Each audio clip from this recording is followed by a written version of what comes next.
Welcome back to Things Tina Does. Today I've got a very fast and easy meal for you today. It's Crockpot chicken cacciatore, and we're going to get right into it. All right, first thing we're going to do is get our spices ready. We've got salt, garlic powder, rosemary, and I do want to give this just a little bit of a crush in the palm of my hand just to kind of break that up and start releasing those beautiful aromas. Minced onion, we have basil, again, just a little bit of a crush, and our thyme, oregano, and a little bit of dried red pepper flake. All right, we're just gonna toss that together with our little whiskey. All right, we're gonna set that aside just for 1 second. Get our chicken opened up, and guys, one of the things I love about this recipe is it uses just bone-on chicken thighs. What we're doing here is we're just going to remove this skin. Just pull it straight off with your hand, just like that. Very easy. But leave the bone on, okay? And we're just going to layer into the crock pot about 4 to 6 chicken thighs. This recipe will handle more if you want to do more. And we're just going to get a layer in there. Now, once you get one layer into the crock pot, then you go in with your spices.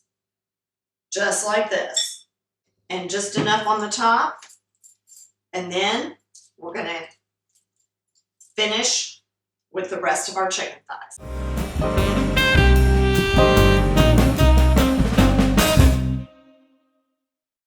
We're going to take about a 28 ounce, that's one of the big ones, but those big cans of the tomatoes. Get the plum, if you can, the plum tomatoes. Fire roasted, a little bit of seasoning is okay, but remember that you've got all this other seasoning in there, so don't, get the tomatoes that are really heavily seasoned. Drain them just slightly, and then just give a little bit of a mash with a potato masher. And I love that, you guys, because look at that. You see how it breaks them up just a little bit like that, but you still have that beautiful tomato chunks in there, right? All right, let's move that over here. And then all you do is drain this in, or pour it in rather, right around the edge of the crock pot and a little bit across the top. We don't want to disturb those wonderful seasonings a lot, so we're careful on how we pour that in, right? Okay, guys, we're going to slap the lid on, and that's going to go on high for about 4 hours. If you're going to be gone all day to work, put it on low. I guarantee it's going to be perfection when you walk in the door. Okay, guys, our chicken cacciatore is all done, and oh, it looks so yummy. And you can serve this, guys, with anything. Rice is traditional, as is pasta, which is my preference. You can even do this on like a garlic mashed potato. Wonderful. Oh, my goodness sakes. Let me get a little bit of this sauce on here. Look at that.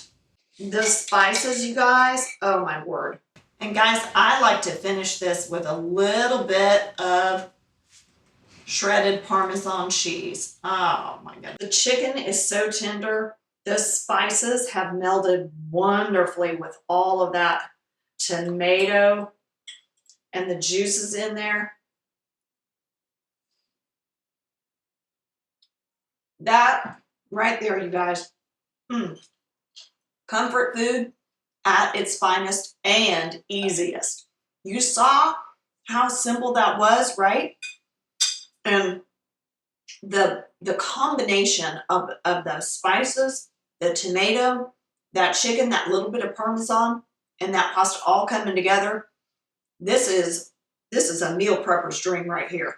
And by the way, if you want to see more of what you can do with leftovers from this dish, leave me a comment on that, because I would love to show you how to take this and turn it into baked chicken ziti. Oh, and that's a winner too. Talk about easy. Will you guys give this a try? Let me know how it turns out for you.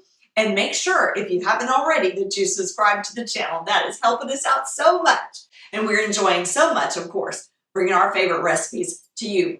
Well, you guys enjoy, and we'll see you next time on Things Tina Does.